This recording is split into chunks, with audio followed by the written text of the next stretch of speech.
2022 সালের 18ই ডিসেম্বর ভারতবর্ষের প্রধানমন্ত্রী নরেন্দ্র মোদীর হাত ধরে পথ চলা শুরু করেছিল আগরতলা গভর্নমেন্ট ডেন্টাল কলেজ। আজ এই ডেন্টাল কলেজের দ্বিতীয় প্রতিষ্ঠা বার্ষিকী।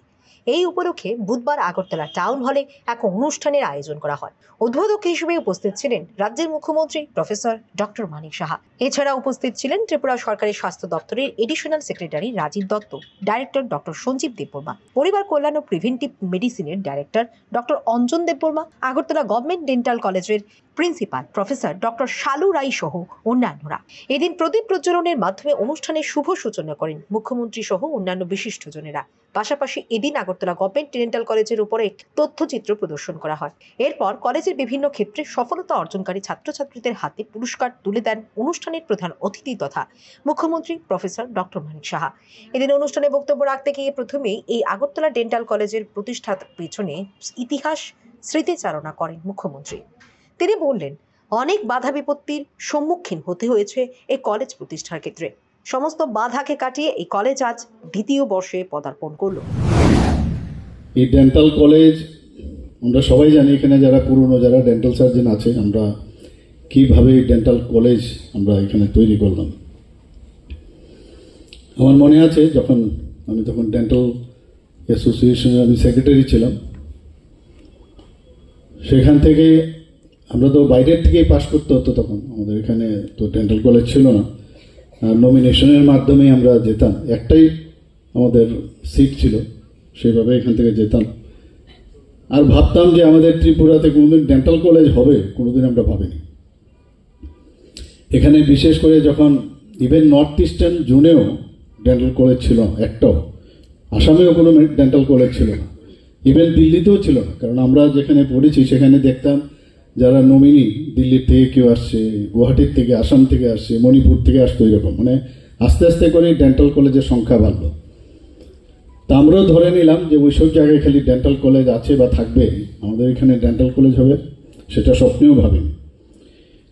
যাই হোক, এখানে বিডিএস পাস করার পরে আমাদের অ্যাসোসিয়েশনে হাতে গোনা 5-6 জন আমরা ছিলাম।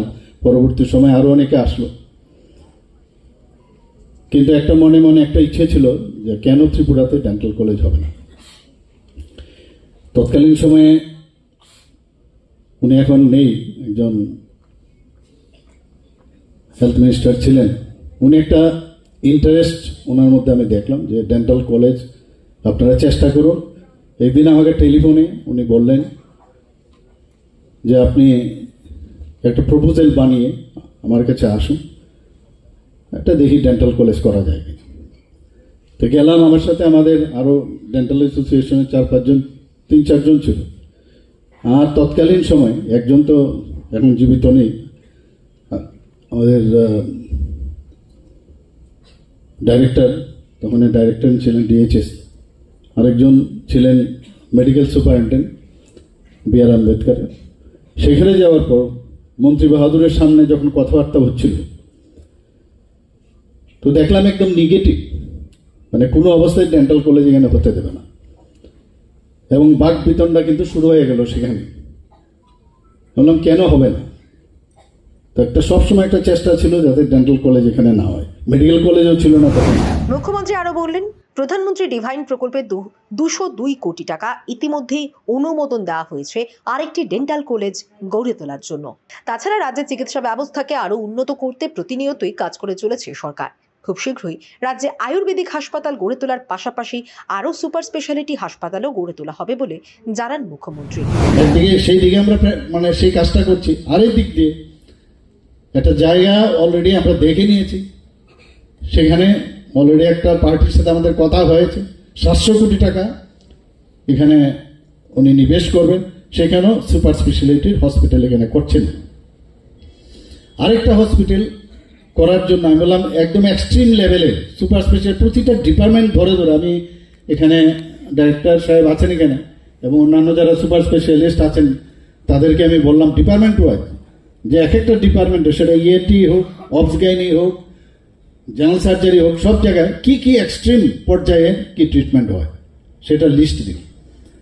সেই লিস্ট দিয়ে আমি সেক্রেটারি মহোদয়কে বললাম যে ওনারা যদি কোনো সংস্থা যদি এখানে এই ধরনের হসপিটাল করতে চায় তো প্রিবিড একটা হলো ভারতবর্ষের 8টার মতো যারা হেলথ সেক্টরে এক্সট্রিম পর্যায়ে আছে তারা এসে প্রিবিডে জয়েন করেছে, ওনারা করতে চায় এখন। তো চেষ্টা করলে ডেন্টাল কলেজে হোক, মেডিকেল কলেজে হোক, আয়ুর্বেদিক কলেজে হোক, হোমিওপ্যাথি কলেজে হোক। তাছাড়া মুখ্যমন্ত্রী সকল ডেন্টিস্টদের গল্প কম করে যেন কাজ বেশি করেন সেই বিষয়ে সকলকে সচেতন করেন। পাশাপাশি রেগিং এর কালচার যেন শুরু না হয় কলেজে কোনোভাবেই, সে বিষয়েও ছাত্রছাত্রীদের সচেতন করেন মুখ্যমন্ত্রী। আর ডেন্টিস্টের মধ্যে কিন্তু বসে আমি খবর নেই যে এখানে বেশি যদি আমি এখানে ফ্যাকাল্টি বা বেশি যদি আমি এখানে স্টাফ দিই তাহলে গল্পটা কিন্তু বেশি হয়। এই গল্পটা কম হয়ে কাজটা যেন বেশি করে, আমি একটা জিনিসই বলবো, কারণ আমিও এইগুলো পাস করে এসেছি, আমি এর জন্য বলছি। কাজে খুব বি কেয়ারফুল। আর যারা নতুন ভর্তি হয়েছে কোনো অবস্থায়, যারা সিনিয়ররা আছেন, আমার একটাই প্রশ্ন থাকবে, যারা ফার্স্ট ব্যাচ, আমি প্রথম যখন ওরা এসেছিল ওদেরকে আমি বারবার বলেছি, তোমরা ফার্স্ট ব্যাচ, তোমাদের কিন্তু কোনো অবস্থা তোমাদের কেউ কিন্তু রেগিং করেনি। কাজে তুমি সেকেন্ড যারা আসবে তাদের কেন রেগিং করবে? যারা থার্ড ব্যাচ এসছে, আমাকে খালি খবরটা যাতে কোনোভাবে আমার কানে আসে সেটা আমি বলবো, যে কেউ যাতে রেগিংয়ের এই যে কালচার এটা যাতে শুরু না হয়।